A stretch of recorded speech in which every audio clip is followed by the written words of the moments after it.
Jeremiah over there. Jeremiah Sweet. Hey, you. Huh? All right, good morning, good morning. Thank you all for being here.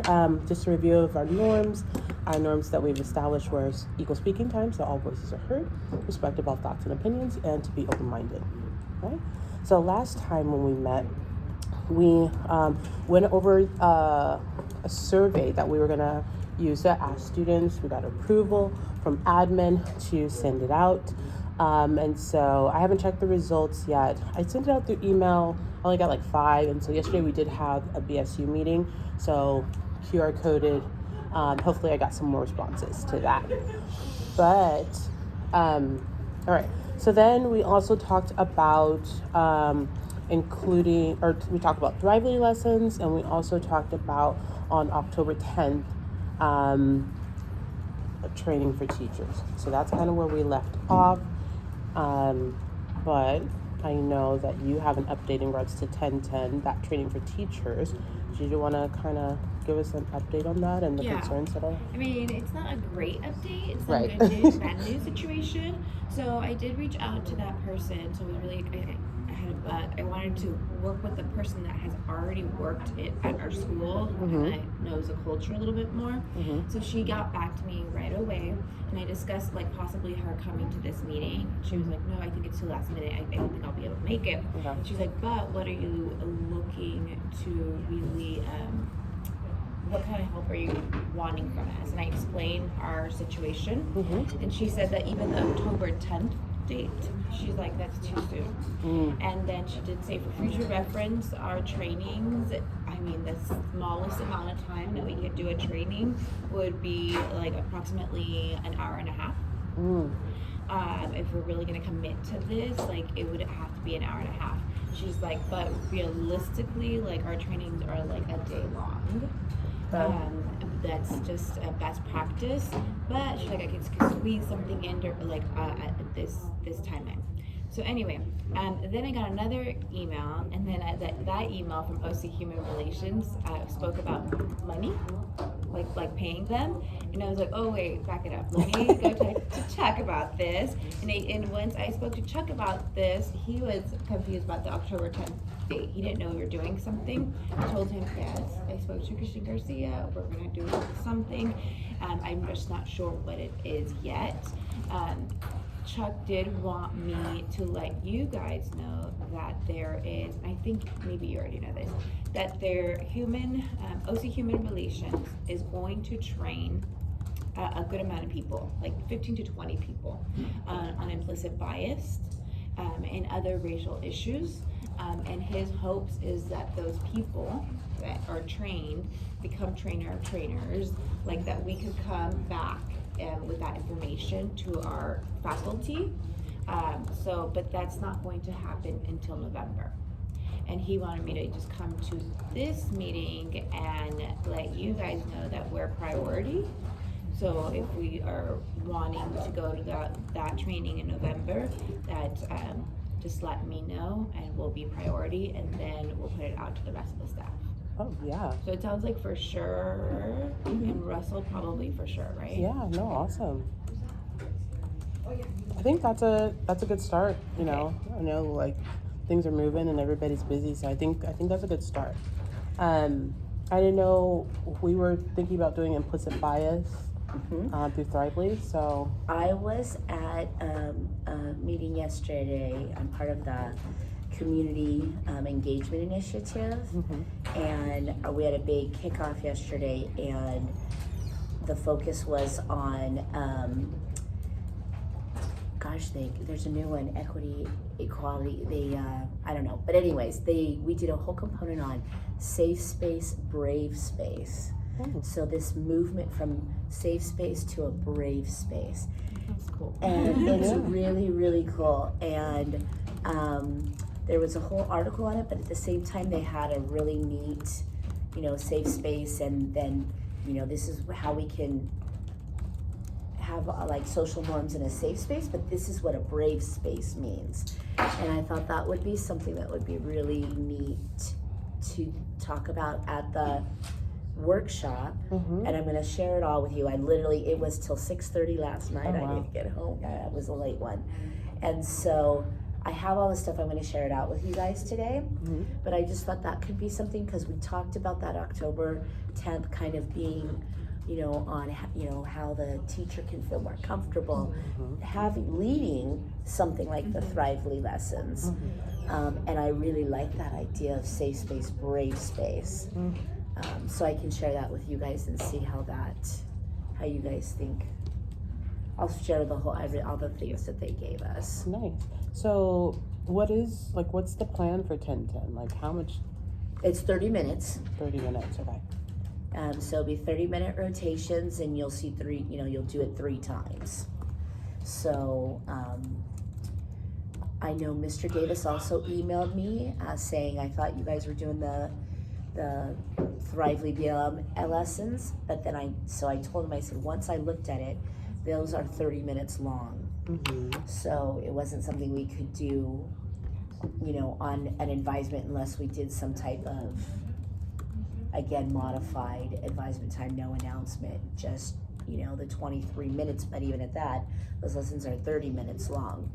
So we could divide it up into 2 Wednesdays, but I told him that we were waiting because we wanted to first have this workshop where we worked with teachers so they could maybe feel more comfortable and more empowered to run the advisement lessons.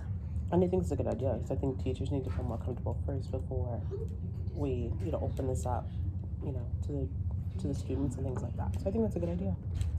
So then you're gonna share information with us, and do I need to create a training? Or we can. Then we could collaborate together. Whatever you feel you want to do. I don't know what everybody's ideas are. So, I'm just, because it sounds like we do have a plan, and unfortunately it's going to take time, but to do anything right, it takes some time. So I'm excited about OC Human Relations. I'm excited about getting trained. I want to know how to address it appropriately, and I want to make sure that I'm doing it, just best practice. But here we are, the state's coming up. Now we're talking about those Thrively lessons. Can we possibly do the lessons, and then maybe also maybe it could be kind of like a training for teachers on how to address certain questions within those lessons, or how to, if we're going to split it up in 2 Wednesdays, possibly having like an introduction from the teacher or the reasons for the lessons, that the children are aware of, why are we doing this, and still building that capacity in our teachers to be comfortable to talk about that. Maybe that could be what we're doing, just prepping for these important the lessons. Yeah. I think, I like that. yeah. So having teachers go through the lessons themselves in that 30-minute space, at least poke around and look. There's never time, and we're giving you this time to really explore this. Okay. Is it possible to do a little bit of both? Yeah, I think a combination of both, because I feel, and just from experience, because when we do these and we say, okay, here's this 30 minutes, a lot doesn't, if you're just giving them time to go through it, it's not going to happen. I like that idea of because they all have access to it, showing where it is, and they're all per grade level, so I feel definitely a combination of both. Okay. I actually feel a 20-10, 20 minute of kind of talking about speaking and how can we get, how can we tips and help to feel more comfortable having these conversations, and the importance in 10 minutes of perusing. Okay. I like that. I think that would be a good idea. So our small SDC team is focusing on how to respond to microaggressions in the classroom, like the use of the wrong words and things like that. And we're using this research-based method called ACTION. So I'll have data on that, but I won't have it before October 10th. Okay. We're gonna start it next week. We collected data as far as how how often we heard the N-word in our classes. We're going to implement this plan called the action plan, which is an emphasis on coming from like curiosity, like, well, why are you using that word? So I can go through it if you want. But it's like A is ask clarifying questions, C is come from curiosity, T is tell what you observed as problematic, and it gives you sentence starters on how to do it. I is impact, so you start asking them like, well, what do you think that impact has on other people? O is own your thoughts, like when I hear you say that, I think blah blah blah, and then N is next steps, so just following up. Yeah, that is. So we're going to start that. We have one teacher from every grade level in SDC, so we're going to start that, and then we'll collect data as far as how often we're hearing it still. Yeah, that's awesome. But unfortunately, it won't be before 10:10. Right. No worries. So maybe that's something we can roll out later. Can you forward that to me? Yeah. I'm trying to look it up. Definitely. Me too. I'll send it to me too. I'm gonna just add it into the notes. I'll send it Right. to all of us. Okay, perfect. And I think it's very important to have this for the teachers because I have spoken to a lot of different, and it's a hard, they don't know how to address it. Part of it is addressing it and then it becoming bigger than they know what to do with. It is intimidating. Yeah.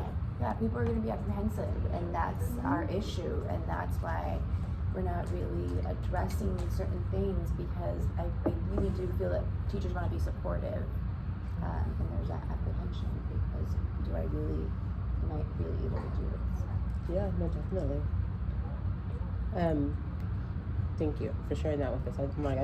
I'm like ready to hear like more about it and the results. There's I think links it's really in good. the like it In there? references some study about what happens if you do nothing. So that's something that we could Interesting. Yeah. like research further and just tell teachers like if you do nothing, it's worse than saying something. Even if you say the wrong thing, saying something is better than nothing. Yeah. Wow. Okay. Yeah, I think it's important that you do address it. I mean, it happened yesterday in the classroom. A group of students, and I was like, that word was inappropriate. He's like, what word? The F word? And on the other word. I'm like, they're good kids. I'm like, what made you use it? And he's like, I don't know. He's like, I'm like, just think about it for a second. You know, I know, and I can tell the conversation was a little uncomfortable. I'm like, it's okay. I'm like, no, we can keep it real and tell me what made you use it. And he was like, I don't know. I was like, well, the conclusion was like the music that he listens to is kind of embedded in culture. So what I feel, I told the student, this is what I feel. I feel like you hear the music so much that it becomes part of your vocabulary. It's something that you consistently hear. Because if they were using it towards, each other, Latino versus Latino, using it towards each other. Yeah. So that was the conclusion of the students is like, no, this is how we speak amongst each other. But I think like just me addressing it, I think it helped him understand that okay, I can't use this word that freely. So I think it's important, like you say, like if we don't address it, I think that's when it continues. They don't understand. Like it really becomes part of the vocabulary as an adult.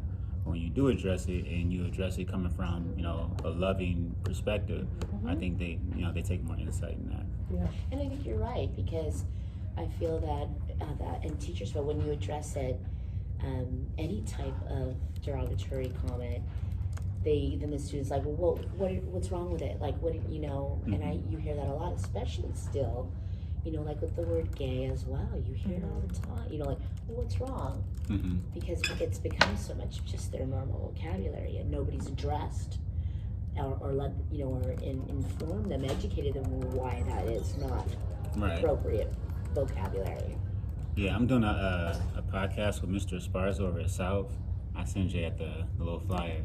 But it's teachers of color. We were doing it ever since we were at South. It's teachers of color, like our perspective, being in the classroom, and we talk about in the past barriers and things like that. But the next episode is the N-word. Like, and some of the things that he brought up, like, hey, how as a Latino male, like, how do I address it? So those are some of the things that we talk about as well in the podcast.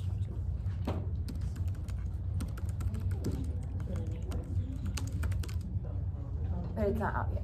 It's going to be the podcast. Yeah, we filmed it. We just have to like do editing, things like that. Yeah. Nice. I wonder if that could be like, you know how we show those little videos on Thursdays? On Thursdays, definitely. And I think that's what we're hoping. So the BSU, they're working On one as on, well, so we're yeah. kind of like split. So half of the group is working on a podcast with the focus being the N-word, and the other half is working on Unity Week. So we're really pushing it right now to get some stuff out there. But I think part of that was something that we would want to put like maybe in the announcements, just like little clips. It doesn't need to be the whole thing, but like Yeah. those really good capturing the students' voices in a really good clip. So Yeah. hopefully we can do that soon. And then the group that I'm with, as far as the focus group, the culture group, we had a really good discussion last week. And something that we brought up is like how we're not really celebrating the cultures here. And so, you know, I had said, well, you know, could we like, you know, get like outside groups to come and like, you know, dance groups or whatever, musicians or something. And so one of the teachers from the college was like, we have people here. I'm like, okay, well, how do we tap into that resource of like the students here or even teachers here to like, because I'm like, it's Hispanic Heritage Month, but I'm like, I'm seeing it in classes. I'm subbing a lot, right? So I'm seeing it in classes, but I'm not seeing it as the whole. You're absolutely right. I was just thinking about that literally like this week, and I was at Magnolia for so long, and Magnolia is such a much smaller school, and I was thinking about that, like all the cool things that would happen at lunch.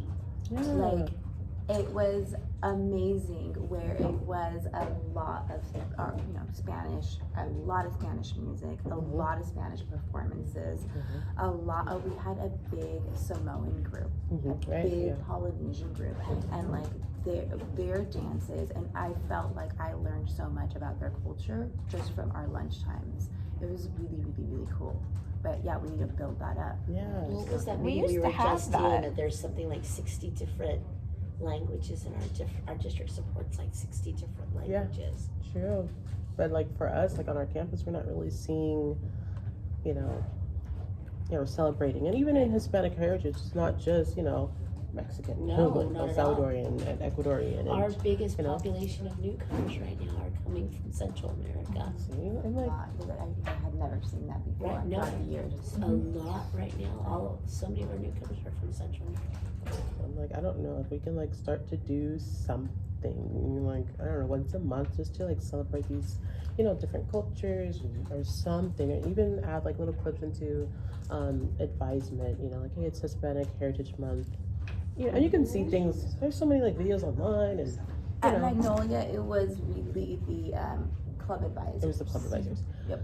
We don't Those have specific those. clubs. You know, we had Polynesian club, Right. and we had Asian club, Asian Right. American club. We had, you know, all of those clubs. It was really active advisors Right. that would really promote this Mhm. and would really plan this. Yeah, we don't have that. Like, Not for all, but I feel like you have the club, and then like for Mindy Lorton, Mhm. she would be, at least she has like a thing they did on a bulletin board. I'm stumbling because I'm trying to remember, but they each did a postcard of like where they were from, you know, and it was, so I feel that we have resources where we could at least get, tap into some of our different cultures. I'm trying to remember some of the, if there's other groups on campus. I'd have to look at the list from ASB. I remember prior to COVID, our language department would put on different days. Like when I first started at Catella, there was like a whole day with like a band. Do you remember that? Like at lunchtime, and there was that was really cool. So I don't know, maybe we could try speaking to the language department again. Oh. Who's over that? Pedersen, Pedersen, Madame Pedersen is. but also Pina too, right? Or, Yes, yeah. I think I've seen Pina lately. She's avid. Oh. Okay. All right, well, I think that would be good just to get started and just start celebrating students and somehow bringing, if they were able to bring in people or if we're able to use, students and staff already, I think that would be good just to, again, build community and learn about each other and things like that. So, Well, we have in our band, don't we have, or is it just jazz? I thought there was a group.